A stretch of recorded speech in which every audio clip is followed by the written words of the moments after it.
have no idea how he did it, but all the evidence suggests he just pulled. Blood sprayed everywhere.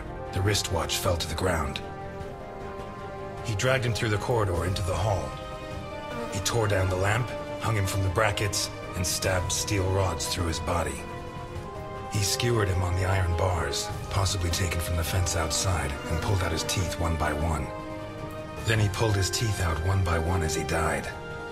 Finally, he scooped out his eyes with a teaspoon. Boccherini must have been dead when the murderer went to the bathroom with his hands in his teeth. There, he arranged them to make an altar, weaving the fingers together and placing the teeth inside. Next, he painted something on the wall in blood, a symbol which I don't recognize, but which could have some kind of ritualistic significance. When he'd finished his artwork, he left. I don't know what he did with the eyes. You're telling me that someone did all this armed with a teaspoon? More or less. And you worked all this out on your own, just by looking? More or less. I don't know which of the two of you scares me more. Wait a second. What about the guest? Right. Come with me.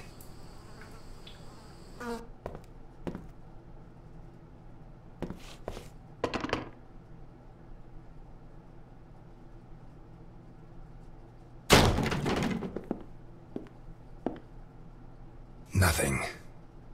Turns out Mr. Untouchable isn't infallible. But you were close. Congratulations. This must be Boccherini's office. Let's take a quick look around. All yours.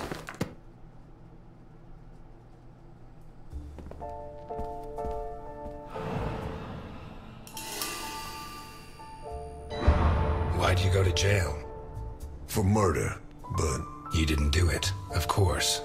Of course I didn't. But I didn't intend to.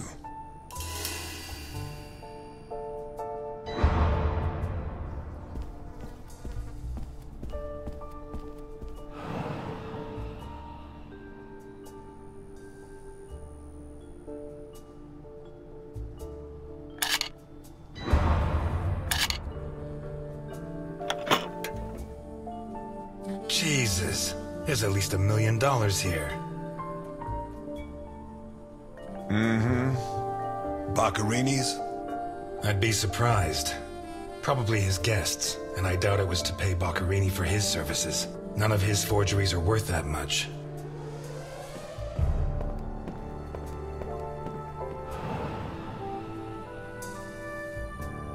Carlo, I have the goods for OB, but I have to take the children to school tomorrow and I can't make the meetup. Friday, same time, same place. It's signed NI. These initials are getting to be a pain in the ass, right? I have to take the kids to school tomorrow. I don't think this is some loving divorced daddy, Milton. I take back what I just said.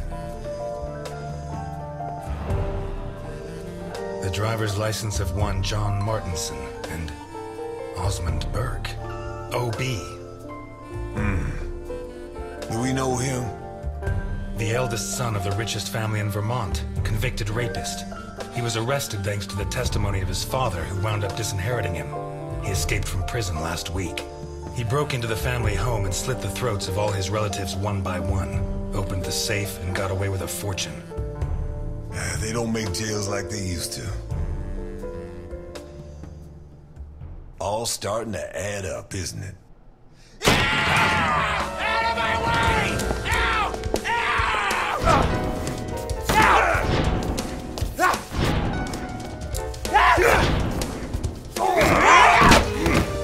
Milton! Milton! You're doing fine on your own, Mr. Ness. I believe in you.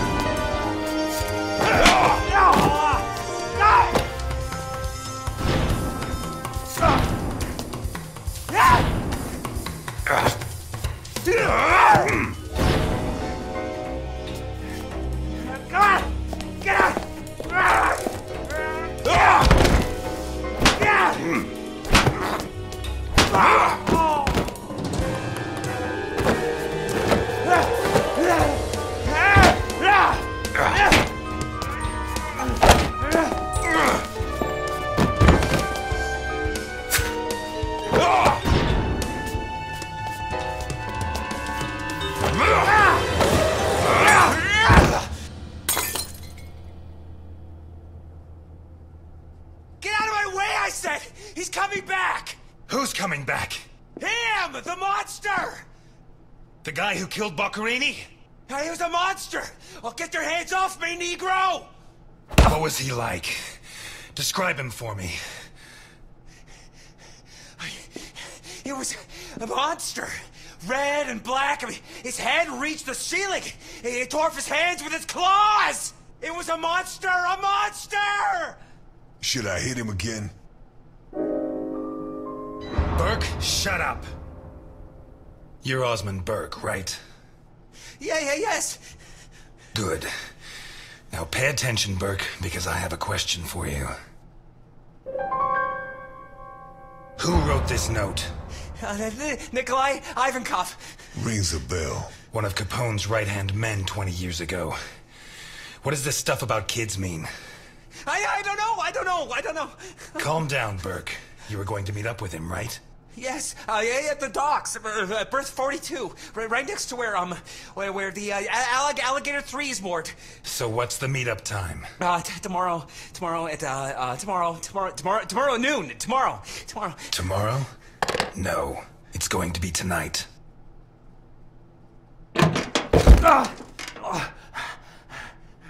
Don't get too comfortable. We'll be there in no time.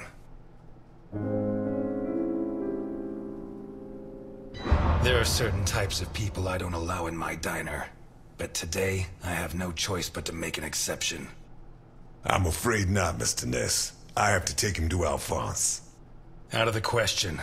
I know his temper. He'll beat him to a pulp. Listen, if the missing girl was your granddaughter, you wouldn't forgive me if I didn't let you see the only suspect who could lead us to her. Okay.